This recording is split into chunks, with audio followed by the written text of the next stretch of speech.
And speaking of the former president, he returned to the campaign trail over the weekend and, while doing so, offered some praise for one of the most notorious fictional characters of all time. At a rally in Wildwood, New Jersey on Saturday, Trump likened migrants entering the country to Hannibal Lecter, the fictional character from the Silence of the Lambs book and movie.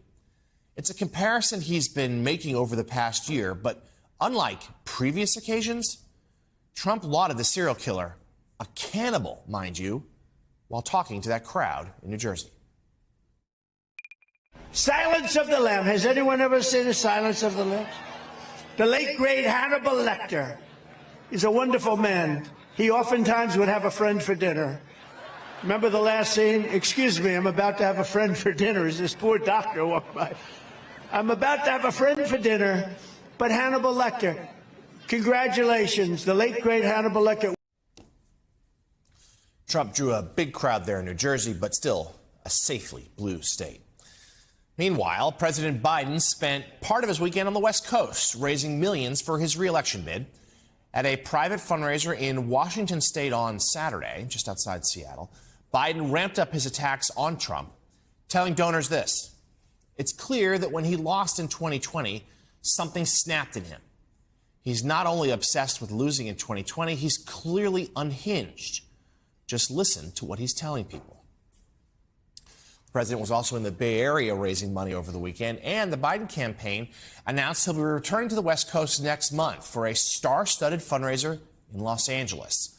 The campaign is looking to boost fundraising efforts at a time when Trump and the RNC attempt to close the contributions gap.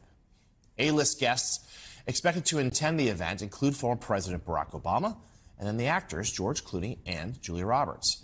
The two Academy Award winners will also be featured in a campaign social media contest and have their names on contribution emails. President Biden is also expected to hold a fundraiser with Bill and Hillary Clinton early this summer.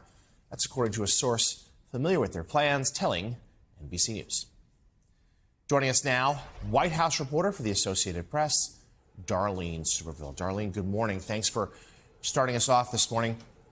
So former President Trump, of course, has been largely confined to a Manhattan courtroom in recent weeks, but he did get out on the campaign trail this weekend, sort of an unusual choice to do so in New Jersey. But it provided us a rare split screen where we had Trump and President Biden both on the campaign trail at the same time. Tell us a little bit more about what we heard from each man. Good morning, Jonathan. As you mentioned, President Biden spent part of the weekend on the West Coast. He was in the San Francisco area, also Seattle. He had 4 fundraisers between those cities, raising millions of dollars. Largely, the president's fundraising speeches are a split between trying to draw a contrast with the former president, Donald Trump, talking about him, as you mentioned earlier, as being unhinged. You know, something snapped in him in 2020. He makes some jokes. What we saw from former President Trump over the weekend in New Jersey was what the local authorities said there was a huge crowd of 80,000 to 100,000 people who showed up for him in this reliably blue state for this rally. The former president isn't getting out on the campaign trail as much as we all know because he's spending a lot of his time in a New York courtroom. But his appearance over the weekend was basically an hour and a half of criticizing President Biden, largely over his handling of the economy, electric vehicles, China, and his praise of Hannibal Lecter, as you just mentioned. Yeah, hard to imagine the serial killer vote will come out strong in this election, but one never knows. And certainly some other officials disputed the size of that crowd, but certainly a big one all the same. So, Darlene, the Biden campaign and the president himself have largely avoided talking about Trump's legal issues. They don't want to be perceived as having their thumb on the scale in any way, although the president occasionally will make a joke, but he doesn't talk about it directly. But behind the scenes, how is the campaign trying to use this moment to their advantage? While Trump is confined to a courtroom, while the salacious details of this matter are on display for the public to see, how is the Biden campaign trying to further that split screen image? Absolutely. One of the things that you're seeing from President Biden is just the pace of his campaigning.